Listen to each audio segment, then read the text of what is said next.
चलो आज हम लोग चर्चा करेंगे अलंकार की।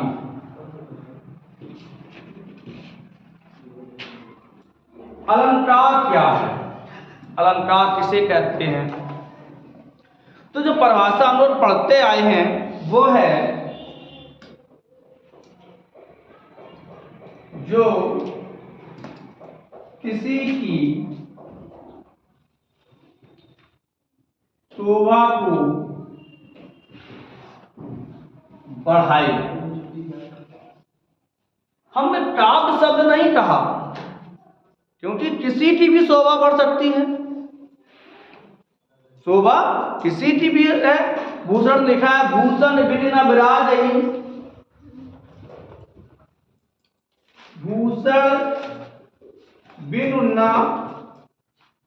विराजहि,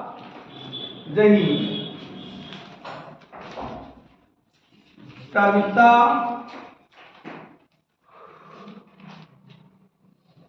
वनिता मित्र।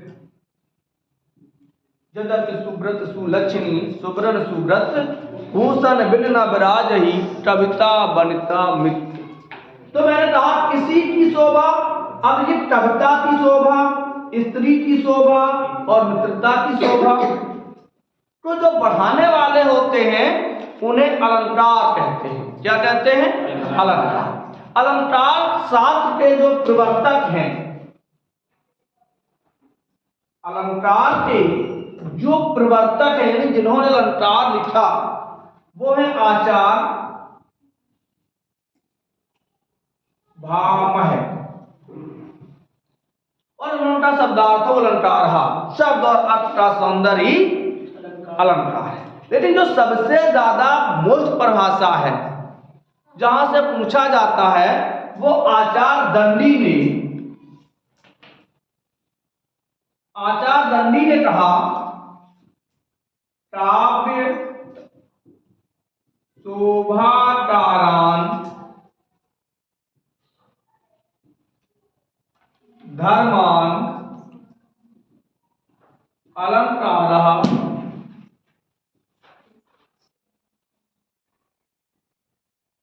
पृच्छते।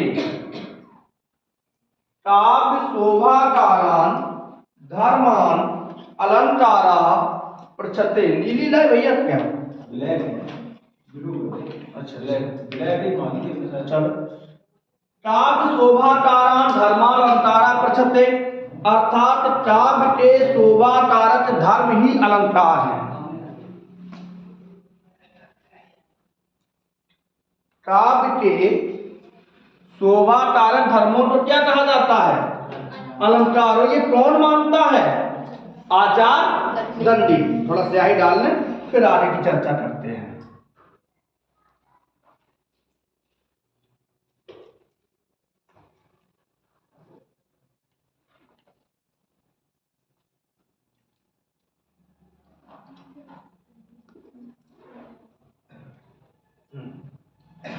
काव्य शोभाकारान धर्मान अलंकारः पृच्छति, ये आचार्य दंडी की है। किसकी है?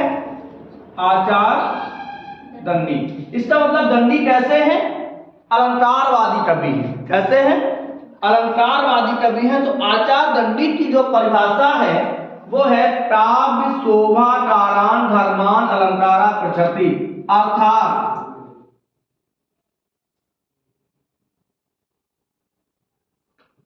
काव्य की शोभा बढ़ाने वाले धर्म यानी कि तत्व। अब काव्य की शोभा बढ़ाने वाले तत्व कौन से होंगे? अर्थ होगा, सबसे पहले शब्द होगा, शब्द होगा और अर्थ ही अलंकार है। ही अलंकार। अब आचार्य दंडी का ग्रंथ कौन है? काव्यादर्श। कौन सा है? काव्यादर्श। अब काव्यादर्श में उन्होंने क्या कहा? प्रश्न आ जाए कि प्रचते किसका कथन है? तो आचार दंडी से। कभी कभी को कह सकते हैं कि काव्य शोभा कारान धर्मान अलंकारा प्रचते कहां से लिया गया? तो काव्यादर्श से। वो ये भी पूछ सकते हैं कि काव्यादर्श किसकी रचना है? तो आचार दंडी की। वो ये भी पूछ सकते हैं कि मान के चलिए उन्होंने 3 लाइनें दे दी या और कथन दे दिया और पूछ दिया यह किसका कथन है? तो आचार दंडी का। आगे बढ़ते हैं। तो अलंकार क्या है? अलंकार किसी भी काव्य की शोभा के बढ़ाने को या वो शोभा बढ़ाता है, उसकी सुंदरता को बढ़ाता है, उसे हम अलंकार कहते हैं। अलंकार शब्द कैसे बना? तो अलम, हिंदी में पढ़ रहे हैं धन कार, अलम धन कार। हालांकि संस्कृत में देखें तो अलम धन क्रिय धन है तब हो जाता, लेकिन हम लोग केवल हिंदी में अलम माने होता है शोभित। अलंकृत माने शब्द बनता है अलंकृत। अलंकृत माने क्या होता है? शोभा। तो काव्य की शोभा बढ़ाने वाली, काव्य की शोभा बढ़ाने वाले को अलंकार कहते हैं। क्या कहते हैं? अलंकार। इसलिए का शब्दार्थो अलंकार, शब्द और अर्थ का सौंदर्य अलंकार है? तो अब चलते हैं अलंकार के भेद। अलंकार के कितने भेद होते हैं? अलंकार के भेद। अलंकार के कितने भेद हैं? कौन कौन से? अलंकार के देखो भाई 2 भेद हमें बताए जा रहे हैं। एक शब्दालंकार, दूसरा अर्थालंकार।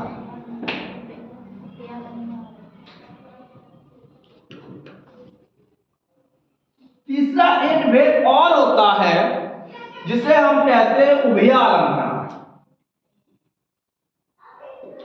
उभयालंकार। अब अलंकार के जो भेद बताए जाते हैं सभी किताबों में, अधिकतर किताबों में जो प्रमाणित है, पहले 2 थे लेकिन अब 3 हो गए। कौन कौन से हो गए? शब्दालंकार, अर्थालंकार और उभयालंकार। सबसे पहले शब्दालंकार, जहां काव्य की सुंदरता, काव्य का सौंदर्य, काव्य में चमत्कार शब्दों के माध्यम से होता है, उसे शब्दालंकार कहते हैं। जहां काव्य की सुंदरता शब्द में ना होते, उसके अर्थ में होती है, उसे हम अर्थालंकार कहते हैं। जहां काव्य की सुंदरता शब्द और अर्थ दोनों में होती है, उसे हम उभयालंकार कहते हैं। बहुत से उदाहरण, बहुत से अलंकार ऐसे हैं जहां शब्द में भी सौंदर्य है और अर्थ में भी है, तो उसे हम क्या कहेंगे? उभयालंकार। तो आज चर्चा करेंगे हम शब्दालंकार, अर्थालंकार, उभयालंकार की केवल परिभाषा और इनके भेदों पर। तो शब्दालंकार, जहां काव्य की सुंदरता शब्दों में हो। अब शब्दालंकार को भी हम 2 भागों में अगर बांट दें तो पहला होता है वर्णमूलक और दूसरा होता है शब्दमूलक। पहला कौन सा होता है? वर्णमूलक। वर्णमूलक में आता है अनुप्रास और उसके भेद। अनुप्रास, लाता, प्रत्यानुप्रास, प्रत्यानुप्रास, प्रत्यानुप्रास, अनित्यानुप्रास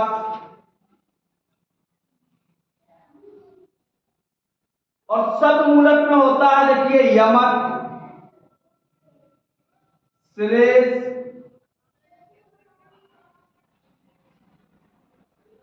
यमक, श्लेष और कौन सा है? लाटानुप्रास। और कौन सा है? तमाम पढ़ाए हमने, नहीं पता? पुनरोक्ति प्रकाश,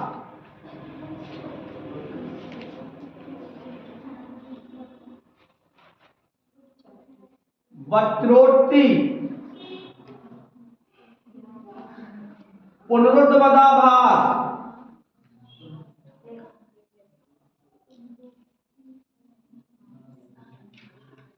समझ में आई? कि यदि शब्द अलंकार में जहां काव्य की सुंदरता शब्द के माध्यम से होती है, लेकिन इसके भी दो भेद हो रहे। एक तो वर्णमूलक, जिनमें केवल अक्षर से सुंदरता हो। किससे हो? अक्षर से। बनन में, बादन में, बदरियो बसंत है। कौन सा है? अनुप्रास है, यानी कि वर्णमूलक है। कौन सा है? वर्णमूलक है। टूटी टाटी टटिया अनुप्रास है। चंदू के चाचा ने चंदू की चाची तो चांदनी रात में चांदी की चम्मच से चटनी चटाई, अनुप्रास है। यानी यहां सुंदरता क्या है?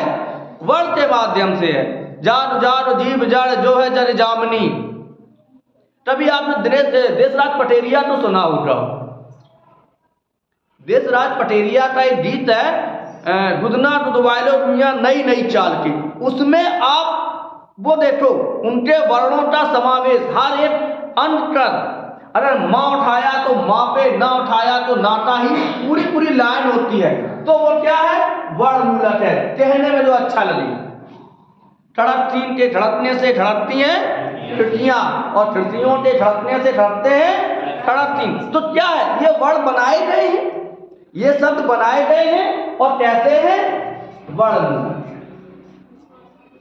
शेष महेश दिनेश सुरेश जायु निरंतर ज्ञावे। किस वर्ण की आवृत्ति है? सावन। रघुपत राघव राजा राम। तो ऐसे, अगर ऐसे उदाहरण जिनका सुंदरता या जिनकी सुंदरता वर्ण के माध्यम से, अक्षर के माध्यम से होती है, उन्हें हम, और उसके अंदर कितने आते हैं? अनुप्रास। और अनुप्रास के तीन भेद, वृत्त्यनुप्रास, तृतीयानुप्रास और अनित्यानुप्रास। फिर आता है हमारा शब्द मूलक। अब यहां अक्षर नहीं, यहां क्या है? शब्दों की पुनरावृत्ति हो सकती है, शब्दों में अनेक अर्थ निकल सकते हैं। तो ऐसे शब्द जो जिनकी सुंदरता शब्दों के माध्यम से होती है, जैसे टनक टनकते सौधुनी, कैसी है? सारन ले सारन चली कर सारन की ओर, बसंत देहु ब्रजराज मोय बसंत देहु ब्रज में। तो जहां शब्दों के माध्यम से होती है, उत्तरा के धम रहो उत्तरा के पास, उसे हम शब्द अलंकार कहते हैं। और इन दोनों को मिला के पढ़ा देंगे तो केवल शब्द अलंकार। तो शब्द अलंकार के तो अगर हम बांटे तो कितने भागों में बांट सकते हैं? दो में, वर्णमूलक और शब्द मूलक। अब चलते हैं अर्थान्यास, सॉरी, अर्थालंकार।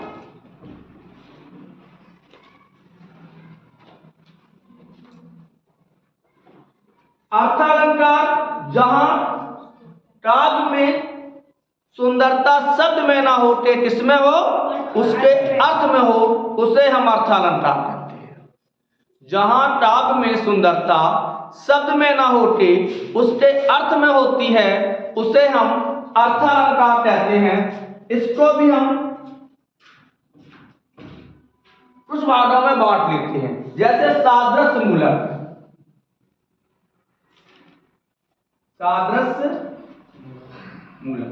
अब सादृश्य मूलक किसे कहेंगे? जहां समानता दर्शाई जाती है, जैसे उपमा है, रूपक है, उत्प्रेक्षा है, प्रतीप है, प्रतीप नहीं है। तो जहां उपमा, उत्प्रेक्षा और है आदि। फिर आता है विरोध मूलक।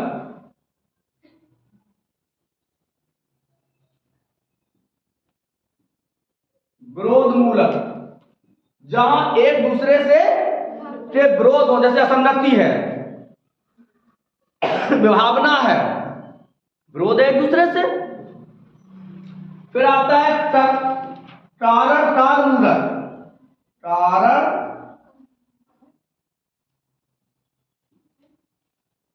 कार मूलक। जैसे विशेषोक्ति है, कारण कारमूलक है, सही है। तो इस तरीके से और भी है, सादृश्य मूलक, विरोध मूलक, कारण कारमूलक और थे।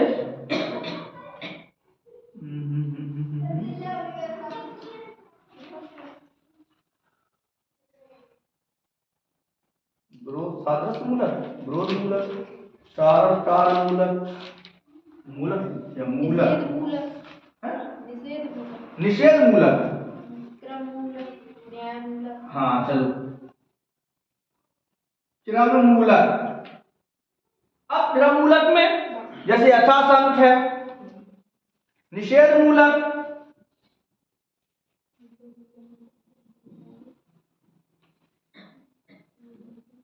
आदि बहुत से हैं। तो इन पे और इनमें हमारे जो पाश्चात अलंकार हैं, जैसे मानकीकरण है, कैसा है, मानकीकरण है, सार है, ब्याज स्तुति है, ब्याज निंदा है, उदाहरण है, ये इसमें आएंगे। तो आज हम लोगों ने अलंकार की केवल परिभाषा और भेद पढ़ेंगे। कल हम लोग पढ़ेंगे शब्दालंकार और उसके भेद डिटेल से। आज के लिए इतना है।